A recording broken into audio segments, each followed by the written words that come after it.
mysteries that lay beneath. Her father was a fisherman. Each day he went out to sea, and each night Merrin waited at the rocky cliff edge, holding up a candle to guide him safely home. The two of them were poor. Their roof was leaky, and they sometimes went hungry. But as long as they had each other, Merrin knew they would be okay. At night, her father sang her songs about his great adventures. He sang of giant leviathan serpents, haunted caves, and a lost city of gold beneath the sea. Merrin knew the stories weren't real, but she loved to listen to them. She drifted off to sleep, imagining the wonders of the world below. And her life continued that way, simply and happily, until one night, her father didn't return. Merrin held up her candle at the cliff's edge all through the night, staring out at the empty sea.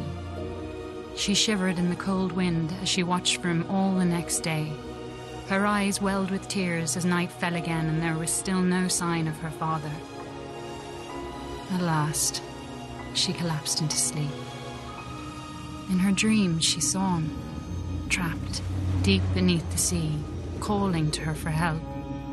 She awoke with a jolt. A desperate and dangerous plan was already forming in her head. She took scraps of metal and wood her father had caught in his nets and pieced them together.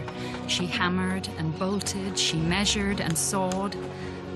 And before the sun had set, she had built a tiny, rickety submarine.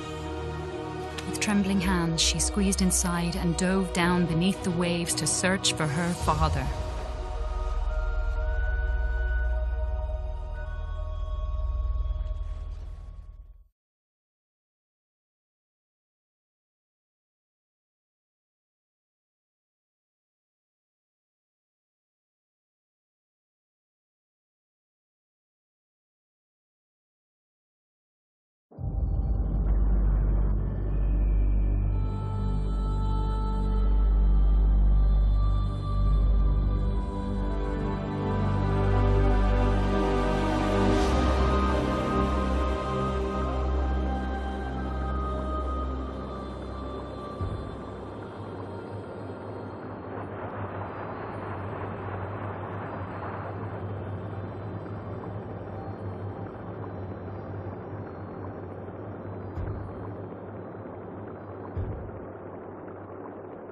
The world beneath the waves shimmered with mystery.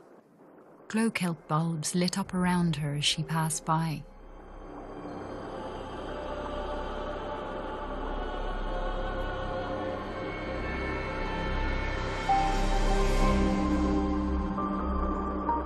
Merrin spotted some odd-looking old coins. Maybe her father would know where they were from.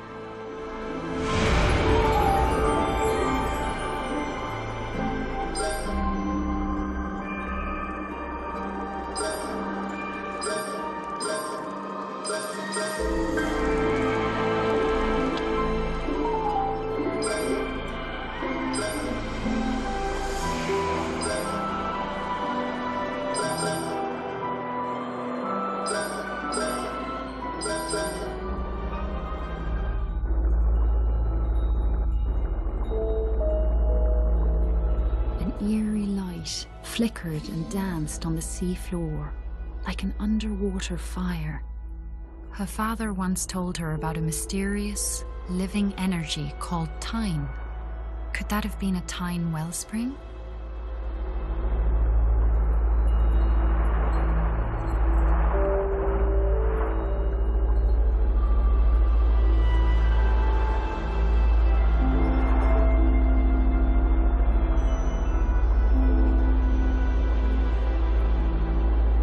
A seahorse, made of clockwork gears, darted out of the way as Merrin approached.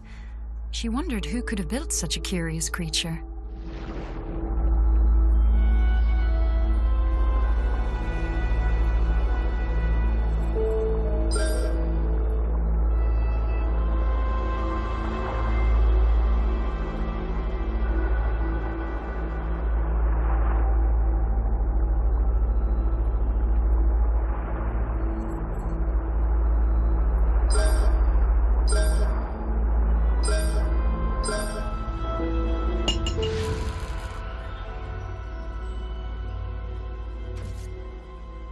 approached a glowing scrap of metal and pulled it inside. It was claw-shaped and had a strong magnetic pull. She took out her tools and attached it to a firing mechanism on her steering column.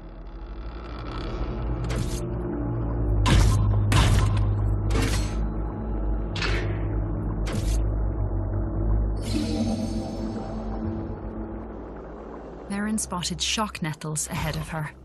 She had to be cautious, as the hostile creatures would attack her on sight.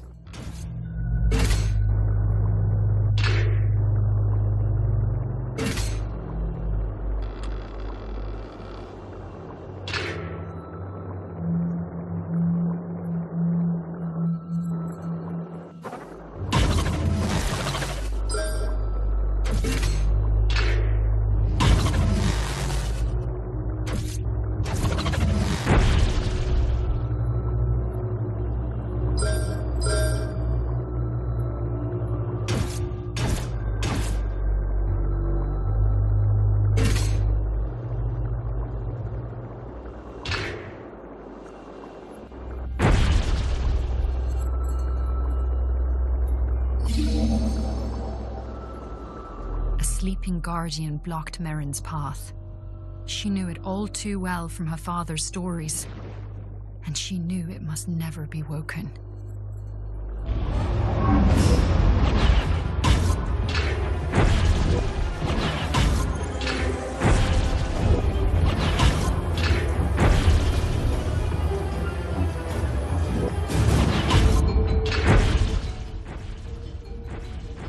According to her father, the Guardians had been built by ancient undersea explorers called the Fomori. Merrin always thought the Fomori were a myth. Now she wondered if her father's other stories might be true.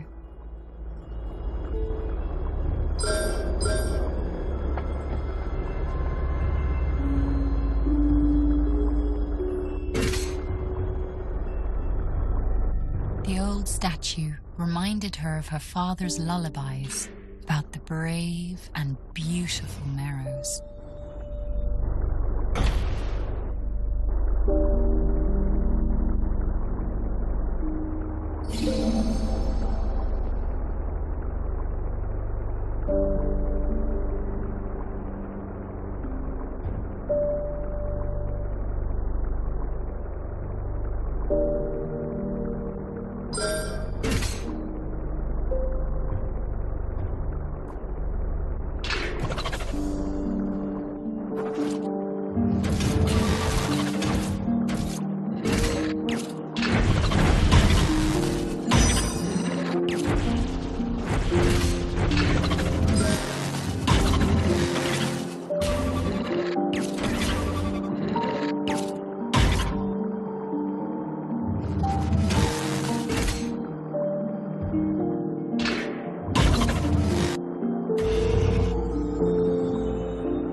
As Merrin explored, she sketched the terrain on a sheet of cartography paper. Her father had taught her that those who make maps are never lost. A huge hermit crab watched Merrin from a rocky ledge. On his back, he carried a vast array of odd-looking treasures. The crab seemed to like shiny objects. Maybe he would be willing to make a trade.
Amidst the wreckage of an old Fomori vessel lay an undamaged propulsion device. Merrin bolted it onto the back of her submarine, eager to test out its effects on her lightweight craft.